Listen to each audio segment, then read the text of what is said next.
Having this thought as I was getting ready to do my morning prayers, and I wanted to record it. Thought it was interesting, and I made this little intro into the video so that you would know why I'm randomly standing here in my talit and tefillin to say something, I guess. I don't know. Let's get back to what the thought was.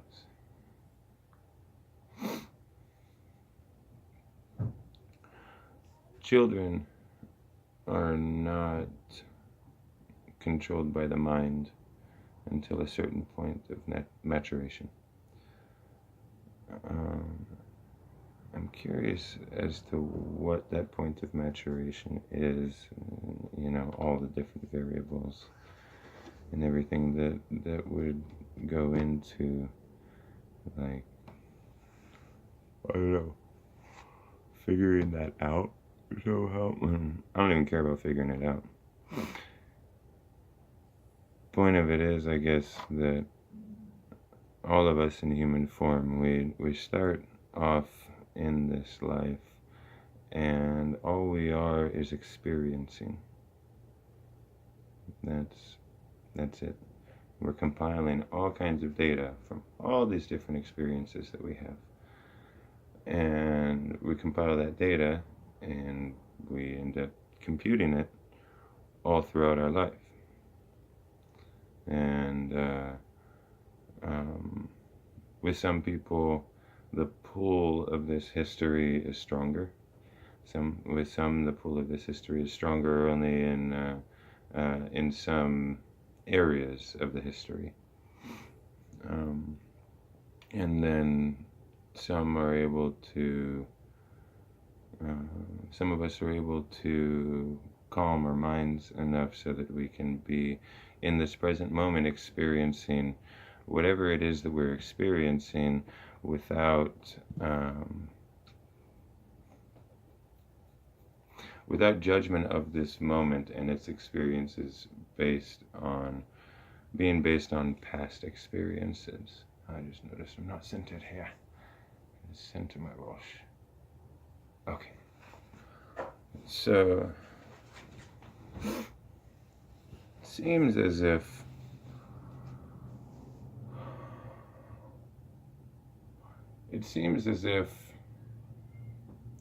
we start in the realm of just experiencing without knowing beforehand.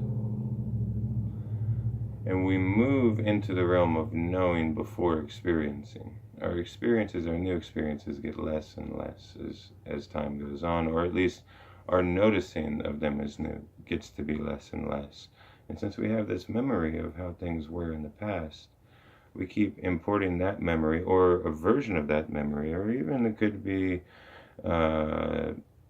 some way that we would have liked that time to go, not an actual memory.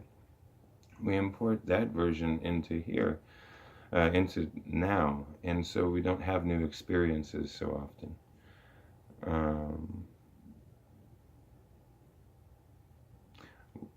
Food, for example.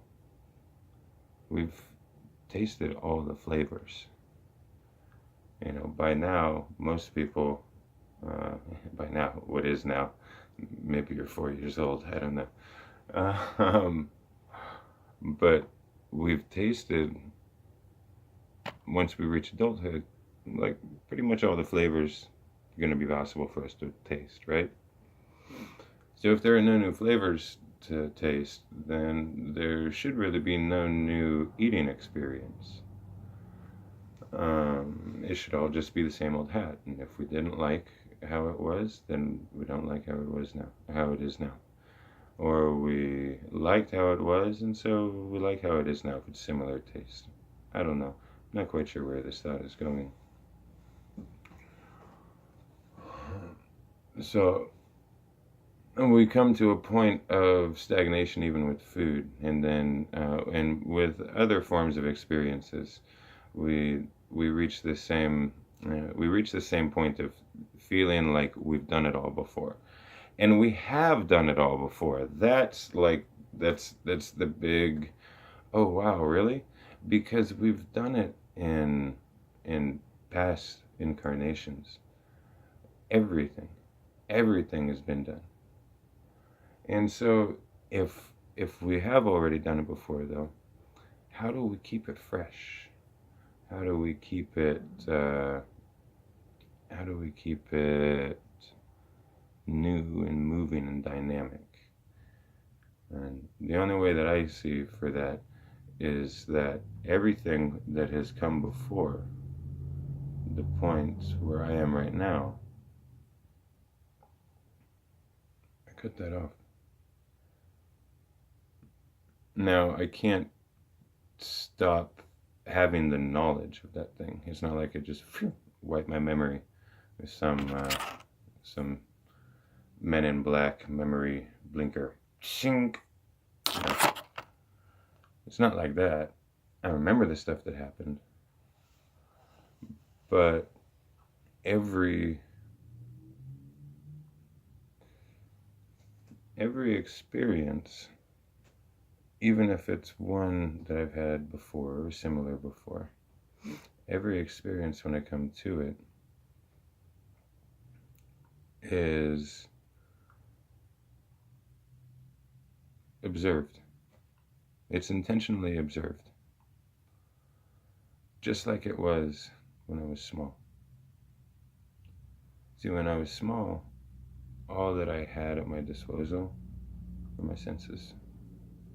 I didn't have my mind at my disposal. And because of that, every new thing was amazing. And some of them were frightening, right?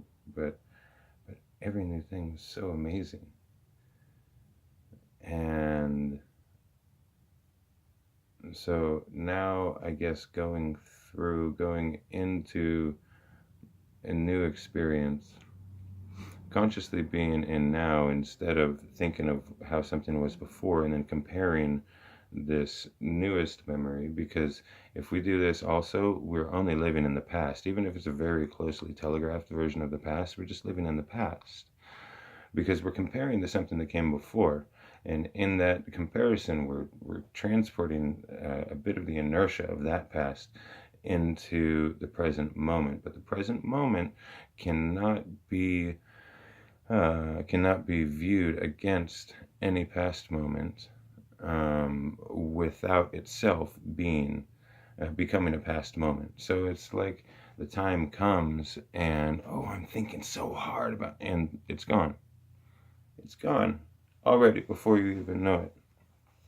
And then I compare from something way in the past to something which is happening now, but it's not actually happening now.